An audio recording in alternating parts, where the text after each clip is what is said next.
Hi everybody, I'm David and this is All Things Sacred. So we're moving on in the Major Arcana. We've talked about the Fool, the Magus, and the Priestess, the numbers 0, 1, and 2. And these are all planetary. The Magus, or the Fool is air and spirit, which initiates the whole process, which starts showing itself through the planets, reflected in the messenger planet, Mercury, and the planet that most affects us, the moon. And then the next of the planets closest to the sun and closest to us, right in the middle, right, would be Venus, as represented by the Empress. And this still carries on some of the ideas of numerology, Pythagorean thought that is found in the earlier ones, the zero, all about the concept of zero, not necessarily Pythagorean fully, but the 1 and the 2 especially are hold that type of hermetic thought when it comes to the cards, focusing on the knowledge of numbers, the wisdom of numbers. Of course, 0 does too as well, but that is more of a broad topic than the focus of those first two cards. And the cards as well have more than a focus than that. It's just that these are mostly seen as cosmological energies that go to create the universe. If we're to see them as personal energies, which is often the way the cards are read, then we can see that the Fool would represent a time of maybe a bit of foolishness, but that is allowing for growth to happen. That no matter what is going on at the current time, the potential for even seeming mistakes at those moments may be is actually good. You know, they may be mistakes in the moment, but they can lead to something a lot greater. And so when that card does show up on a personal level, it really does say a lot to just kind of like allow things to happen and to accept what comes. And then the Magus, if that card shows up and we're not interpreting it on a cosmological scale, because I've been focusing more so on the inner meanings of the cards rather than how to read them in a reading. I will go over that, and I should pay attention, especially here in the Major Arcana, because sometimes it's easy to miss that because these are such large concepts. I should pay attention to that in my descriptions. And the Magus then would kind of be the idea that you're on top of the world and that you have this ability and this magic, this power to do what you want swiftly and well, and to take advantage of that if that card shows up, because that always won't be there in our life. And then the Priestess would be the idea that there are difficult times going on right now, but really dive deep into those experiences so that you can find the growth that is trying to show itself to you through these changes in your life. Then now we come to the Empress. And I will get to that more personalized description at the end. For this card, I want to talk a little bit about its energy, what it really represents. That we had air, spirit for the Fool, Mercury, the moon, and now Venus. And so Venus is often in mythology represented by a love goddess, as the goddess of love. Aphrodite is one of the most famous in the Western knowledge of this card, Venus, of this planet, of the energy that this planet brings to help create an ordered system in our lives. And I want to focus now on a different thought that I have mentioned before. This is the 3 gunas of the Hindu mythology. And so we have the Empress and the Emperor as 2 of the gunas, and then the Magus, who you've seen before, as the other guna. And so the gunas are the 3 aspects of creation that go to mix to create this world. Tamas is the energy of inertia and stagnancy, of darkness. And then we have Rajas, which is the fiery, active potential. And so it's like fire and water, kind of like these 2 cards. And then we have Sattva, the airy mixing energy of these 2 that balances out their viceful nature, because when these three parts of the cosmos go to create the human being, inertia comes in as lethargy, as darkness, as being unable to move, being unable to get going. And so people, when they find themselves in these states, which is connected to this card, although it is beautiful, and I will explain its beauty as well, they need to pull themselves into Rajasic form. And Rajasic form is to get that fire going, move this around a little bit so that they can get their lives moving in an ordered fashion, hopefully. But the issue with that is that when one brings too much fire when they've been in this low state for so long, it often brings with it what seems at the time a necessary force, a necessary aggression. But this aggression needs to be balanced out, and that's the reason for Sattva, because people who are too Rajasic in nature after they've been Tamasic will become angry and fight and argue, and they'll be driven to do passionate things, but they won't think of the well-being of others along the way. And that's when we need to call in Sattvic energy as well, and Sattvic is the balancing of these two. That's really what the translations always usually say, is that it's balancing, it has a balancing effect upon the person and upon the whole of creation. On a cosmic scale, the Magus is the divine Lord ordering all these various aspects of creation into a balanced form, and that balance is Sattva. The divine quality that one can call inside, from beyond even Sattva, and Rajas and Tamas has to be found as well. But I'm just going to talk about the gunas, because that's the transcendent nature of all things. So this is Tamas then. This is the dark energy. And it doesn't look so when you see how beautiful this card is.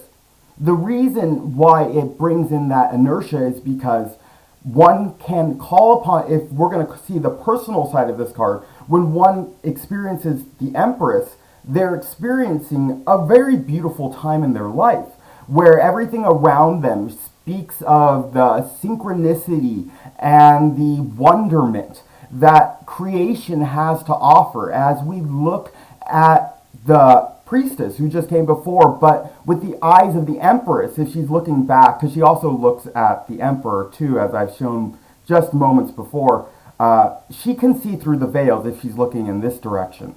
She sees the light of all creation, and really she is the glue that holds this creation together. She can be found when we sit in the garden of our perception, looking at the flowering garden of the divine in our mind and in the world around us, bringing in beautiful perceptions of what we see. The issue with this is that when one just enjoys and doesn't partake of the play and the drama that is going on in life, they lose out on the potential to make it something more, to add their own color and their own life to this beautiful play, to this Leela, to this dance, to this entertainment, to this joy. And so she sits there in the middle of her garden and appreciates all that she has around her. She doesn't need to worry, because in this understanding of her being the love that is the glue of all of creation, we know that she looks out upon creation and loves it because of its active, fiery nature.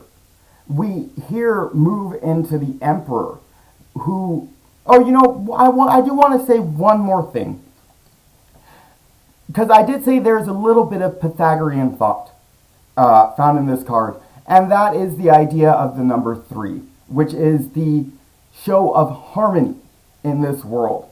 3 is the only number that the one and that is sequential and adds up to it from the previous numbers. I'm not exactly sure the mathematical terms to say that, but 1 plus 2 is 3, and 2 follows 1, and 3 follows 2 as well. It's the only time that we find that, I'm fairly certain, and it's showing that there is a natural progression that is born from these two seeming opposites, that this is almost like the child, and that child is matter, and that matter is held together by the love glue, the glue which is love, the love of the divine. And that's why everything that the priestess is looking out upon is so beautiful. And there's so much fertility found in the images, like the swan and the changing moons, showing the seasons, showing the natural order shown as or materialized for us in a very beautiful fashion. And part of her being the alchemical formula is showing these shields here as the two sides that come together, and this is represented in our body by the two channels, the Ida and Pingala on the other side of the spine, that have to be found centered in the Sushumna, that we have to bring our consciousness there into the Sushumna, into the central channel, in an internal alchemical process is what a lot of this imagery has to do with as well. But that's pretty much all I'll say on that. How it shows in our lives, how it shows in the cards, is that this stagnant energy of matter is activated, initiated by this fiery and powerful energy of the Emperor. You see they look at one another very beautifully as well, the artwork of the cards. Here we have the Emperor, who is the beginning of the astrological major arcana. We've done the planets up till now, and this starts the path of the zodiac as well. And so this card will have a lot of attributes related to Aries, because he is the major arcana of Aries, as can be told by the ram, the sheep, a lot of the fiery red color, his powerful stance as well. All of this speaks to the Aryan nature, which is like a blast upon the scene. It's the start of the zodiac, so it's the start of a journey that one has to travel along in their series of years on this earth. The power of the Emperor really comes because he is able to see this fiery, chaotic energy and find a sort of center within it. He has these cards as representation of cosmological forces have their own sattvic nature. When the Emperor comes in someone's life, someone does have a great power over the chaos of their lives. But the issue normally would be that they can't truly show this showing this reflection of the Emperor, and there'll be other cards in a reading that are affecting it, and other lives that are affecting it. But the Emperor, again, so I talked about him a lot, he's the Rajas quality, whereas the Empress is the Sattva quality. I just like them to look at one another.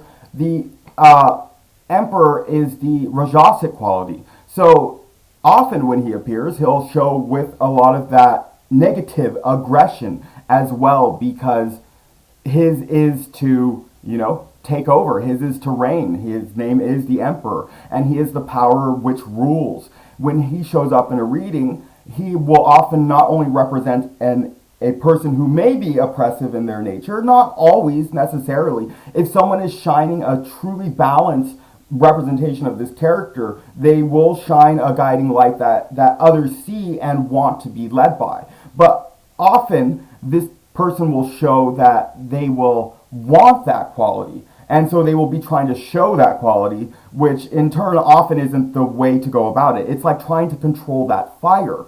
And that fire has to just be let to burn. That's where he gets his true wisdom from. That's the real lesson of this card, is that he needs the Empress as much as she needs him. These two cards really rely on one another, because without him, she's unable to get moving, and she just sits in her garden. And without her, he's unable to give himself to a worthy cause, and fights foolishly, rules foolishly. He doesn't have that love that he needs to bring all of this together.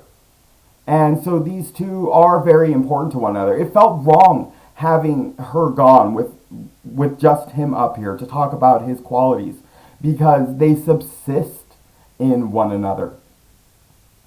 They're two parts of a half that we will see represented in other cards, sometimes singularly, especially like the lovers. But they're found separately. And so we need something or someone to bring them together. And that's where we move into the Hierophant, who I will show here, but I will talk about soon. So thank you very much. I enjoyed this video, and take care.